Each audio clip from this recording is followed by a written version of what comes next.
Bonjour mesdames et messieurs, bienvenue dans votre chaîne Parlons Congo. Nous vous partageons chaque jour les informations sécuritaires et politiques de la République démocratique du Congo. Voici l'information en bref. Le procureur de la Cour pénale internationale, CPI en sigle, Karine Ken, a donné son point de vue sur la situation à l'est de la RDC.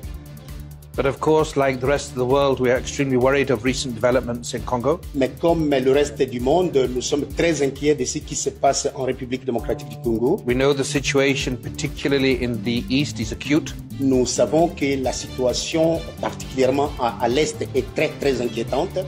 Hundreds of people are reportedly dead. Des centaines de personnes sont mortes.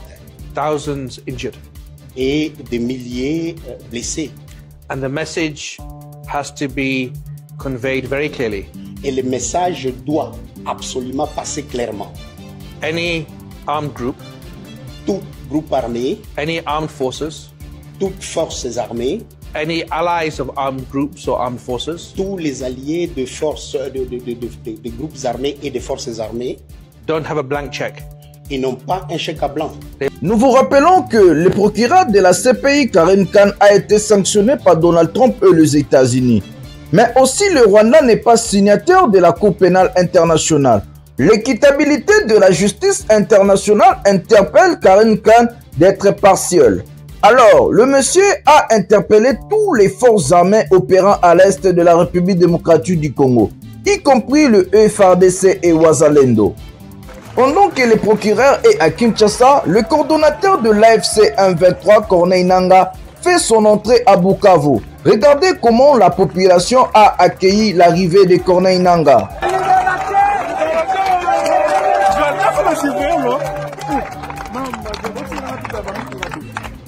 Ancien parti présidentiel, le PPRD accuse à son tour le président de la République Félix Tshisekedi d'être M23. Écoutons l'un des porte-parole du PPRD sur la question. M23, c'est lui.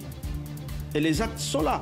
Le retour du Rwanda, c'est lui. Pourquoi il veut que ce soit d'abord nous de l'opposition qui condamnions cela, lorsque lui, le responsable, il va rester intact en train de demander qu'il soit loué par tout le monde. Après avoir accueilli plus de 20 000 abonnés dans une heure, les comptes X ou Twitter du président Joseph Kabila est banni. Nous ignorons la raison pour laquelle le compte Twitter ou X de l'ancien président est banni. Sa porte-parole Barbara Nzimbi va communiquer sur les sujets. À Goma et à Bukavu, les coordonnateurs de l'AFC M23 Corneille Nangaa a ordonné à ses militaires et au colonel Willy Ngoma d'enlever les effigies du président Félix Tshisekedi Tshilombo dans la ville.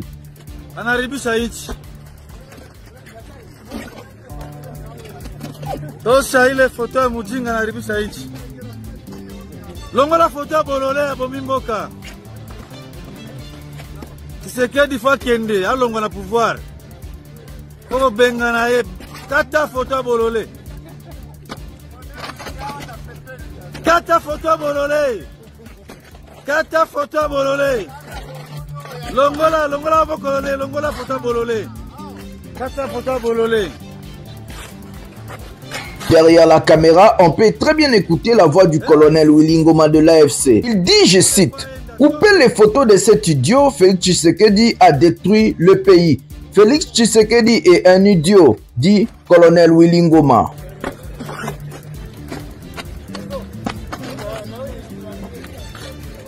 La coalition Lamuka invite le procureur de la Cour pénale internationale CPI en sigle Karine Ken en visite à Kinshasa à inscrire le milice politique des forces du progrès et la brigade spéciale de l'UDPS sur la liste des groupes terroristes responsables des crimes graves et des violations des droits de l'homme. Lamuka rappelle, ces actes ignobles ne resteront jamais impunis car ils constituent des crimes dont l'association des malfaiteurs et des violations graves des droits de l'homme.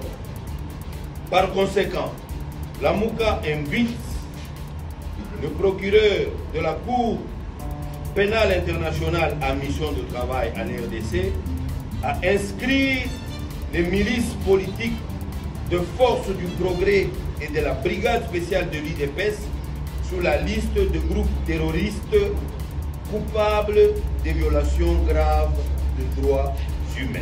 Merci de nous avoir suivis. Pensez à liker, à s'abonner et à partager nos vidéos avec vos amis. Restez branchés pour des informations en bref.